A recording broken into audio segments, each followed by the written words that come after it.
जय माता दी। आप सभी का स्वागत है। आज हम दशा माता की पहले दिन सुने जाने वाली कथा सुनेंगे।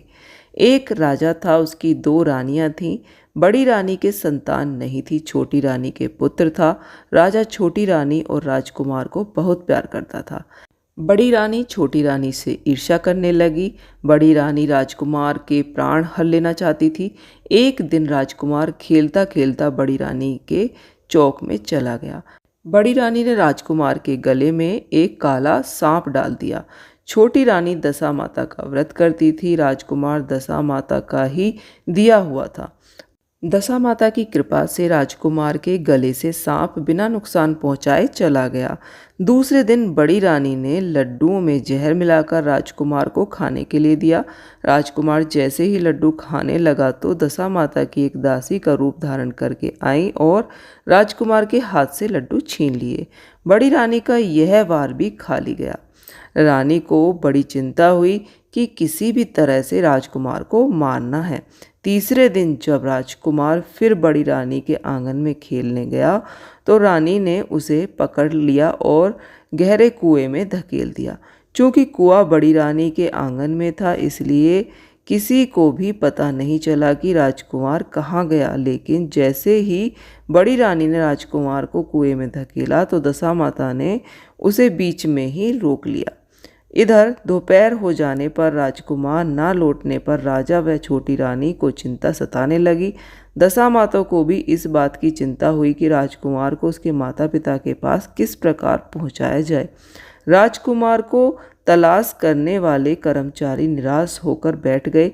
राजा व छोटी रानी पुत्र के शोक में रोने लगे।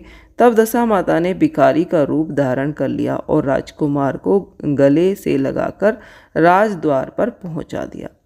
वह राजकुमार को एक वस्त्र में छिपाए हुए भिक्षा मांगने लगी। सिपाहियों ने उन्हें दुत्कार कर कहा, तुझे भिक्षा की पड़ी है, यहाँ पर राजकुमार खो गए हैं। सारे लोग दुख और चिंता से व्याकुल हो रहे थे। उस पर दशा माता बोली, भाइयों, पुण्य का प्रभाव बड़ा ही विचित्र होता है। यदि तुम मुझे भिक्षा दे दो तो संभव है कि खोए हुए राजकुमार भी तुम्हें मिल जाए। यह कहकर वह देहरी पर पैर रखने लगी। सिपाहियों ने उन्हें आगे बढ़ने से रोका। उसी समय दशा माता ने बालक का पैर वस्त्र से बाहर कर दिया। सिपाहियों ने समझा कि कुंवर उसके हाथों में है, इसलिए उसे अंदर जाने दिया। दशा माता कुंवर को लेकर भीतर चली गईं। उन्होंने राजकुमार को चौक में छोड़ दिया और वापस चली गईं। परंतु रानी ने दशा माता रूपी भिखारन को देख लिया था। उन्होंने कहा, खड़ी रहो, तुम कौन हो? तुमने 3 दिन तक मेरे बेटे को छिपा कर रखा था। तुमने ऐसा क्यों किया? तुम्हें मेरे इस प्रश्न का उत्तर देना होगा। दशा माता उसी समय ठहर गईं।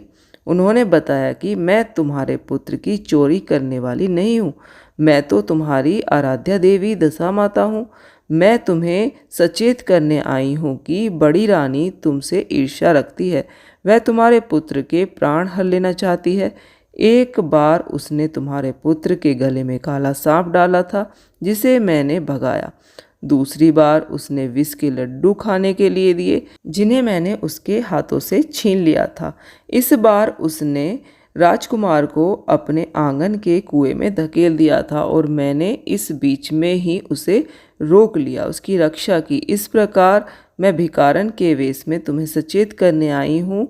यह सुनकर छोटी रानी दशा माता के पैरों पर गिरकर क्षमा मांगने लगी। छोटी रानी विनती भाव से बोली, जैसी कृपा आपने मुझ पर दर्शन देकर की है, मैं चाहती हूँ कि आप सदैव इस महल में निवास करें। मुझसे जो सेवा होगी मैं करूँगी। इस पर दशा माता बोली, मैं किसी के घर में नहीं रहती। जो श्रद्धा पूर्वक मेरा ध्यान स्मरण करता है, मैं उसके हृदय में निवास करती हूँ। मैंने तुम्हें साक्षात दर्शन दिए हैं, इसलिए तुम सुहागनों को बुलाकर उन्हें यथा विधि आदर सत्कार के साथ भोजन कराओ और नगर में ढिंढोरा पिटवा दो कि सभी लोग मेरा डोरा लें और व्रत रखें। इतना कहकर दशा माता अंतर्ध्यान हो गई। रानी ने अपने राज्य की सौभाग्यवती स्त्रियों को निमंत्रण देकर बुलाया और उबटन से लेकर शिरोभूषण श्रृंगार कर उनकी यथाविधि सेवा कर भोजन करवाया और दक्षिणा में गहने आदि देकर विदा किया। रानी ने अपने राज्य में ढिंढोरा पिटवा दिया कि अब से सब लोग दशा माता का टोरा लिया करें। तो यह थी दशा माता के प्रथम दिन की कथा। बोलिए दशा माता की जय।